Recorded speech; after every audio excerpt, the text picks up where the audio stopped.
हमारे चैनल पर एक बार फिर आप सभी का स्वागत है। शुरू करने से पहले आप सभी से निवेदन है कि जो हमारे चैनल को अभी तक सब्सक्राइब नहीं किया है, चैनल को हमारे ज़रूर सब्सक्राइब कर ले शिक्षा जगत से जुड़ी हुई तमाम इम्पॉर्टेंट नोटिफिकेशन को पाने के लिए। तो असिस्टेंट प्रोफेसर की भर्ती परीक्षा का जो डेट है वो जारी हो गया है। सीसीटीवी कैमरे की निगरानी में आयोजित की जाएगी परीक्षा। उच्चतर शिक्षा सेवा चयन आयोग की ओर से असिस्टेंट प्रोफेसर भर्ती के लिए लिखित परीक्षा केवल प्रयागराज में आयोजित की जाएगी। तो सिर्फ प्रयागराज में ही इस परीक्षा का आयोजन किया जाएगा और परीक्षा जो है वह 3 चरणों में आयोजित की जाती है। इसके लिए केंद्र निर्धारण की प्रक्रिया चल रही है। इस भर्ती के लिए तकरीबन 1 लाख अभ्यर्थियों ने आवेदन किए हैं और प्रदेश के और शासकीय महाविद्यालयों में विज्ञापन संख्या 50 के तहत 47 विषयों और विज्ञापन संख्या 46 के तहत एक विषय भूगोल विज्ञान में असिस्टेंट प्रोफेसर के 2003 पदों पर भर्ती होनी है। इसमें 2002 पद विज्ञापन संख्या 50 के हैं और परीक्षार्थियों की संख्या काफ़ी अधिक है। 100 केंद्रों की संख्या भी अधिक होगी। तो जो बनेंगे केंद्र उनकी संख्या 100 से अधिक होगी। EHSC ने तय किया है कि 3 चरणों की लिखित परीक्षा सीसीटीवी कैमरे की निगरानी में आयोजित की जाएगी। अगर सीसीटीवी वाले केंद्रों की संख्या कम पड़ती है तो अन्य केंद्र में वीडियो कैमरे की निगरानी में परीक्षा होगी। लिखित परीक्षा 3 चरणों 30 अक्टूबर, 13 नवंबर और 28 नवंबर में 2 पालियों में आयोजित की जाएगी। तो लिखित जो परीक्षा है ये जो 3 चरणों में 30 अक्टूबर को एक है, एक 13 नवंबर और 28 नवंबर में 2 पालियों में आयोजित किया जाना है। परीक्षा 2 पालियों में सुबह 9 से 11 बजे और दोपहर 2 से शाम 4 बजे तक आयोजित की जाएगी। अभ्यर्थियों में परीक्षा केंद्र को लेकर उहापोह की स्थिति थी, लेकिन आयोग ने तय किया है कि सभी परीक्षा केंद्र प्रयागराज में ही बनाए जाएंगे। परीक्षा केंद्र के निर्धारण की प्रक्रिया भी शुरू हो गई है। तो अभ्यर्थियों को काफ़ी सुकून देने वाली यह खबर है कि उनका जो परीक्षा केंद्र होगा वह सिर्फ प्रयागराज में ही बनाए जाएंगे।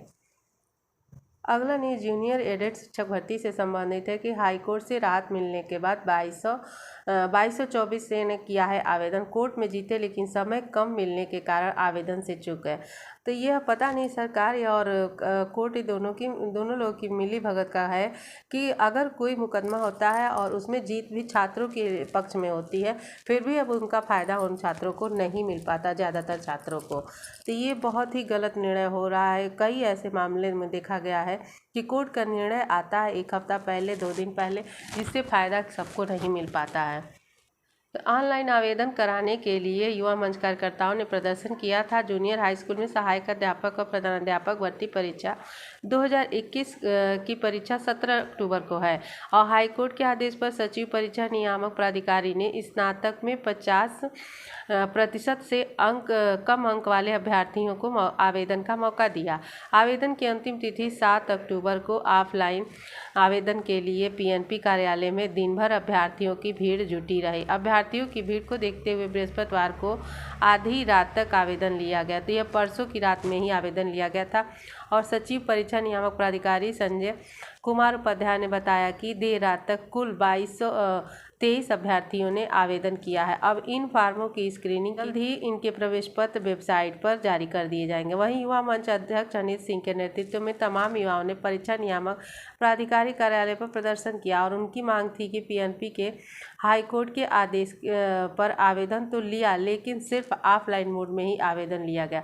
तो यह सिर्फ ऑफलाइन में ही आवेदन लिया गया और दूर दराज के जो तमाम अभ्यर्थी हैं वो देर से पहुंचे और इसकी जानकारी उनको पहले नहीं थी कि ऑफलाइन ही आवेदन लिया जाएगा। ऐसे में वह ऑफलाइन आवेदन के लिए पीएनपी कार्यालय तक नहीं पहुंच पाए। शुक्रवार को भी बड़ी संख्या में अभ्यर्थियों ने आवेदन के लिए परीक्षा नियामक प्राधिकारी कार्यालय पहुंचे, लेकिन उनका आवेदन नहीं लिया जा सका, जमा नहीं किया गया। तो यह एक तरह से काफ़ी दादागिरी वाली बात है कि अभ्यर्थी दूर दराज से भी पहुंचे लेकिन उनका आवेदन नहीं लिया गया। अगली खबर है कि कल शाम को ही उत्तर प्रदेश माध्यमिक शिक्षा सेवा चयन बोर्ड प्रयागराज ने जो 11 विषयों की पीजीटी के रिजल्ट थे उसे भी जारी कर दिया। देखिए, विज्ञापन संख्या 221 के तहत प्रवक्ता की लिखित परीक्षा दिनांक 17-18 अगस्त को 21 को संपन्न हुई थी और लिखित परीक्षा के पश्चात उत्तरमाला को वेबसाइट पर प्रदर्शित करके निर्धारित तिथि तक प्राप्त आपत्तियों का परीक्षण विषय विशेषज्ञों से कराने के उपरांत उत्तरमाला अद्यतन कर अंतिम उत्तरमाला प्रदर्शित करते हुए प्रवक्ता नागरिक शास्त्र, भूगोल, समाजशास्त्र अर्थशास्त्र, इतिहास और हिंदी, कृषि, शिक्षा शास्त्र और शारीरिक शिक्षा, वाणिज्य तथा संगीत गायन। यह कुल 11 विषय हैं जिनकी लिखित परीक्षा का परिणाम कल बोर्ड ने जारी कर दिया। आज दिनांक मतलब कल रात को 8 तारीख को, कल यह शाम को जारी किया गया। अंतिम उत्तर माला के सापेक्ष अब कोई आपत्ति ग्रह नहीं किया जाएगा और साक्षात्कार की जो तिथि है वो अभी शीघ्र ही घोषित की जाएगी। तो इस रिजल्ट के साथ ही उत्तर माला कुंजी भी जारी की गई है। जो आपत्ति किए थे छात्र, लेकिन अब कोई भी आपत्ति नहीं ली जाएगी और साक्षात्कार की जो तिथि है वो भी, उसकी भी घोषणा बहुत ही शीघ्र कर दी जाएगी।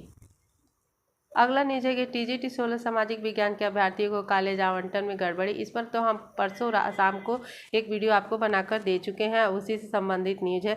एक बार देखते हैं कि उत्तर प्रदेश माध्यमिक शिक्षा सेवा चयन बोर्ड ने टीजीटी 2016 सामाजिक विज्ञान और कला के जो चयनित अभ्यर्थियों के दबाव में आनन फानन में कॉलेज आवंटित तो कर दिया गया। कॉलेज आवंटन में चयन बोर्ड ने कई चूक कर दी है। इसके चलते आवंटित कॉलेजों में ज्वाइनिंग को पहुंचे अभ्यर्थियों को दर दर भटकना पड़ रहा है। जिले के अफसर तो चयन बोर्ड की चूक का हवाला देकर पल्ला झाड़ ले रहे हैं। वहीं चयन बोर्ड में साक्षात्कार चल रहा है और ऐसे में कोई अभ्यर्थियों की फरियाद सुनने को तैयार नहीं मिल रहा है। महीनों इंतजार के बाद कॉलेज आवंटित हुआ तो अब ज्वाइनिंग में समस्या आ रही है। दरअसल हुआ यह है कि दारागंज के रहने वाले सुनील कुमार पंडित का चयन टीजीटी 16 परीक्षा में सामाजिक विज्ञान विषय के लिए हुआ है और परिणाम जारी होने के कई महीने बाद चयन बोर्ड 30 सितंबर को अभ्यर्थियों के दबाव में आनन फानन में कॉलेज आवंटित किया। सुनील कुमार पंडित का अनारक्षित श्रेणी में 364 क्रमांक है। उन्हें RG inter college Meerut college आवंटित किया गया है। यहाँ ज्वाइनिंग के लिए पहुंचे तो पता चला कि यह जो है गर्ल्स इंटर कॉलेज है, जहाँ पे प्रधानाचार्य ने इनको नियुक्ति देने से मना कर दिया। तो इस तरह से तमाम समस्याएं आ रही हैं, लेकिन अब उनका जो निदान है वह चयन बोर्ड इधर तो करेगा, 31 अक्टूबर के बाद ही करेगा। इससे छात्रों में काफ़ी अफरा तफरी मची हुई है। कई दैनिक समाचार पत्रों में इस न्यूज को प्रमुखता से प्रकाशित किया गया। देखिए यहाँ भी दिया है कि पुरुष शिक्षकों को भेजा बालिका विद्यालय और ज्वाइनिंग अटकी। और 16 टीजीटी के सामाजिक विज्ञान कला के कुछ चयनित निराश हैं और त्रुटिपूर्ण ढंग से विद्यालय आवंटित हो जाने पर बोर्ड को लिखा है पत्र। अब देखिए पत्र का जवाब बोर्ड किस तरीके से देता है। तो दोस्तों इसी के साथ हमारा यह आज का वीडियो समाप्त होता है। वीडियो आपको कैसा लगा कमेंट करके जरूर बताएं। चैनल को हमारा सब्सक्राइब नहीं किया है तो हमारे चैनल को जरूर सब्सक्राइब करिए।